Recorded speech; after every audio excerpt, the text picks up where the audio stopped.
Oke, kembali lagi bersama Sur. Kali ini aku akan nge-review handphone dari Sony Xperia lagi ya. Walaupun ini Sony seri lama yang di tahun 2016, ini adalah Sony Xperia X Compact ya.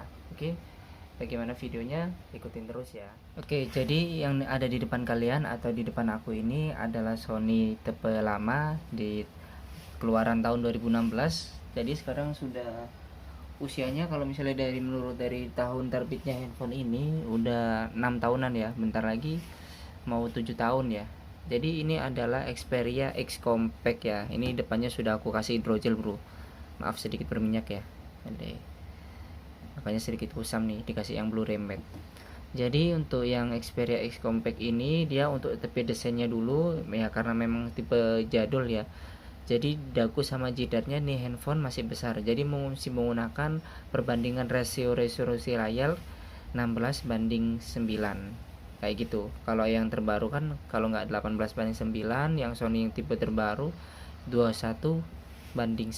Kalau ini masih dagu sama di jidatnya lebar. Tapi fungsinya kalau misalnya ini jidatnya masih lebar dan dagunya masih lebar, kalau kalian menggunakan handphone ini untuk ngegame atau untuk layar landscape, ini bisa untuk tempat menempatkan jari bro, kayak gini. Nah, kalau misalnya kalau misalnya dagu sama jidatnya kecil kan, kan tinggal gini doang. Maaf ya, ininya agak kegeser ya. Oke, jadi kayak gini nih. Nah, kayak gini. Tapi kalau misalnya ini bisa kayak gini nih. Dan speakernya ini menghadap ke atas ya, menghadap ke kita. Terus, oke, sebentar ya, aku buka dulu untuk kodenya. Nah, dari layarnya aja ini udah bagus ya di tahun 2016 dulu. Terus dulu itu Sony masih gencar-gencarnya menggunakan handphone-handphone yang seri compact ya, dari X Compact ini, XZ1, XZ2 Compact itu masih ada. Itu yang tahun-tahun berikutnya malah ya. Sorry lah ya. Jadi di sini ada logo Sony, ada kamera beresolusi 5 megapiksel, speaker atau mikrofon atas sama mikrofon bawah. Speakernya belum stereo ya kayaknya ya. Dan ini sensor kamera depan. Di atasnya ini ada lubang audio jack 3,5 mm sama mikrofon kedua. Untuk yang bawah ini ada colokan USB Type C. Yang kiri ini polos, cuman ada lubang untuk micro SD sama SIM card ya, kayak gini nih. Nah, kayak gini ya. Terus untuk yang sebelah kanannya ini ada tombol on off, fingerprintnya nyatu ya. Untuk seri ini sih sebenarnya yang aku suka, dia compact, ringan, dan terus ini masih pakai fingerprint kayak gini nih. Cuman ini aku daftarin ya, soalnya besok mau aku kirim bro. Terus yang di bawahnya ini ada volume up and down. Di bawahnya ada tombol shutter kamera. Nah, di belakangnya ini ada kamera beresolusi 23 megapiksel. Kalau aku salah mau dikoreksi ya, nanti aku akan kirim linknya. Dan ini di samping-sampingnya ini ada sensor cahaya dan sensor-sensor kameranya kayak gitu. Di tengah ada tulisan logo Docomo, yang agak bawah mungkin kalau sedikit terlihat ya, ada tulisannya Xperia. Nah, kayak gini ya. Oke, maaf udah agak blur ya, memang handphonenya yang untuk ngerekam juga nggak seberapa bagus. Ini handphonenya ada sedikit bekas lem. Kenapa? Karena ini sebenarnya sudah aku bongkar bro. Dalamnya ini udah aku pernah ganti baterai, karena baterai yang lama yang aku beli pas handphone ini bekas ini udah kembung, udah melembung, karena memang penggunaannya ya sering ditinggal cas malam-malam. Terus pokoknya sering overcharge lah ya, jadi sering udah kembung baterainya. Jadi aku ganti dengan merek Viking, yang itu harganya udah lumayan bagus ya, 100 ribuan. Dan aku rasa lebih awet baterai itu bro daripada baterai yang sebelum aku beli, maksudnya beli HP secondnya ini, seperti itu ya. Sekitar 11-12 lah untuk kualitasnya. Sambil aku pasang case nya lagi ya. Ini lagi marak nih case dari Muser New Gen nih. Jadi dia tengahnya doff gitu, sampingnya agak glossy seperti ini ya. Ini kita bahas untuk jeroannya dulu. Jeroannya Xperia X Compact yaitu dia dibekali Snapdragon seri menengah ya, yaitu Snapdragon 650 dan dibekali dengan RAM 3 GB, internal 32 GB. Terus kita tinggal masuk ke sini di sistem kayak yang kemarin, video kemarin. Terus kita lihat untuk aplikasi yang sedang berjalan. Sebentar ya, mana ya? Layanan yang sedang berjalan nih. Oke. Nah, di sini terlihat ya. Jadi dia memakan untuk sistemnya ini masih menggunakan Android 8 yang dimana itu masih Oreo ya, masih Oreo. Sistemnya sudah terpakai 1,1 GB dan aplikasi sudah terpakai 800 MB dan kosongnya juga 1,1 GB. Jadi masih untuk penggunaan tahun sekarang, udah 6 tahun usianya, masih bagus ya ini ya. Cuman memang kalau HP-HP lama kalahnya itu dari segi desain dan baterai, seperti itu aja. Jadi memang kalau untuk kalian masih pengen menggunakan HP lama ya harus sedia power bank seperti itu. Kan dia sasi menggunakan Android 8 ya. Android 8 itu ya ini Android Oreo nih.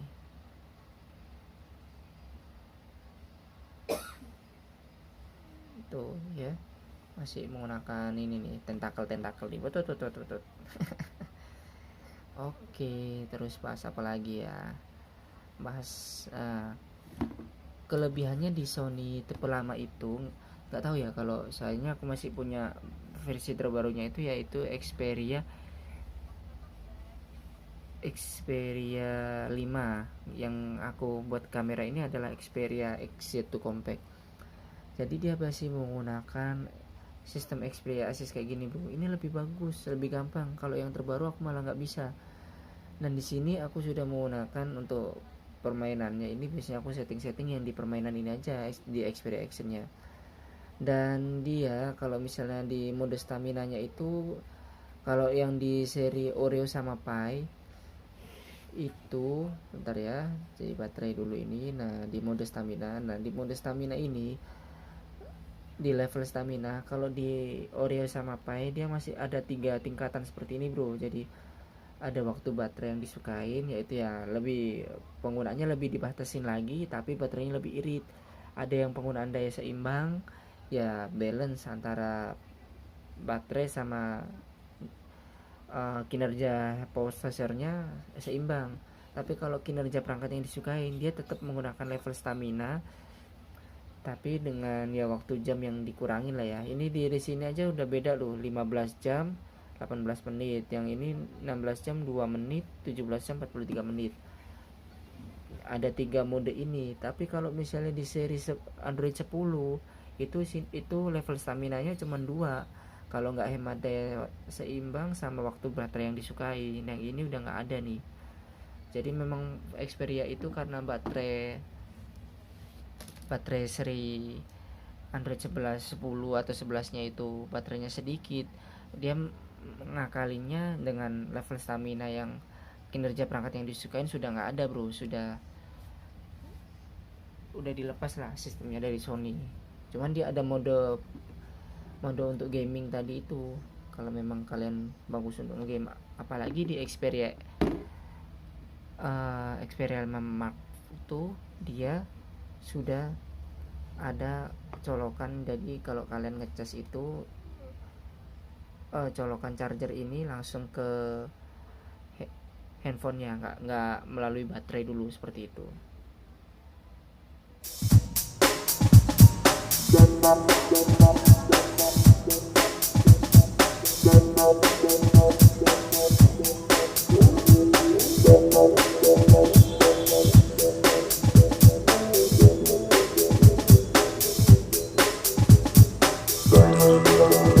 Nah, jadi seperti itu untuk bincang-bincang Xperia X Compact di handphone seri lama ini. Ini handphonenya sebenarnya untuk aku bagus untuk kalian yang mau pakai handphone ini untuk secondary handphone ya, bukan secondary bukan primary handphone utama. Soalnya apa, dari segi Androidnya saja sekarang kan sudah Android 11 nih, apalagi nanti mungkin tahun depan bakalan ada Android 12 ya. Ini memang udah, bukan tahun depan ya, kayaknya tahun ini ya, tahun 2022 ini Android 12 ya kayaknya ya. Ya maksudnya dari ini kan upnya kan cuma sampai Android 8 aja nih, udah lewat 4 generasi untuk sistem Androidnya sendiri. Jadi ya memang untuk secondary pun aja. Tapi kalau misalnya mungkin aplikasi kalian nggak terlalu banyak update, mungkin cuman pakai untuk driver aja, untuk kayak driver Gojek, Grab atau Shopee Food Driver, ini masih bisa sih, walaupun memang kalian harus sedia power bank aja kemana-mana. Terus yang aku suka dari handphone ini itu kecil, ringkas, dikantonginnya juga enak. Terus apa lagi ya, ini speakernya juga udah stereo sih, tapi kan memang untuk kualitas speakernya kurang nendang menurut aku. Mungkin kalian bisa cari beberapa referensi untuk speaker Xperia X Compact ini. Memang kalau ini aku nggak lagi nyalain speaker nyoba suaranya ya, karena ini udah malam bro, nggak enak juga sama tetangga. Cuman ini apalagi ya kekurangan dari ya, apalagi handphone seri lama. Kelebihan dari aku ini dia lebih compact, satu tangan aja cukup, genggamannya enteng juga, multitasking untuk yang nggak terlalu ngegame berat ini masih worth it. Game-gamenya cuman ML aja masih bisa dia. Terus untuk kekurangannya aja sekarang ya, kekurangannya mungkin karena memang HP-nya sudah lama, kalian harus siap-siap untuk berani bongkar handphone ini sendiri seperti yang aku lakukan, itu ganti baterainya. Kalau misalnya memang LCD-nya udah rusak, memang harus ganti LCD-nya seharga setengah dari handphone bekasnya itu sendiri. Kalau misalnya sekalian mau beli full casingnya juga 100-200an lagi, berarti kalian beli 500.000 lagi bisa dapat motherboardnya ada aja sama casing yang semuanya baru seperti itu. Oke, kalau misalnya kalian suka sama video aku kayak seperti ini, jangan lupa klik like, komen, dan subscribe ya. Jadi kita ketemu lagi di video-video Mas Suro selanjutnya. Oke, terima kasih.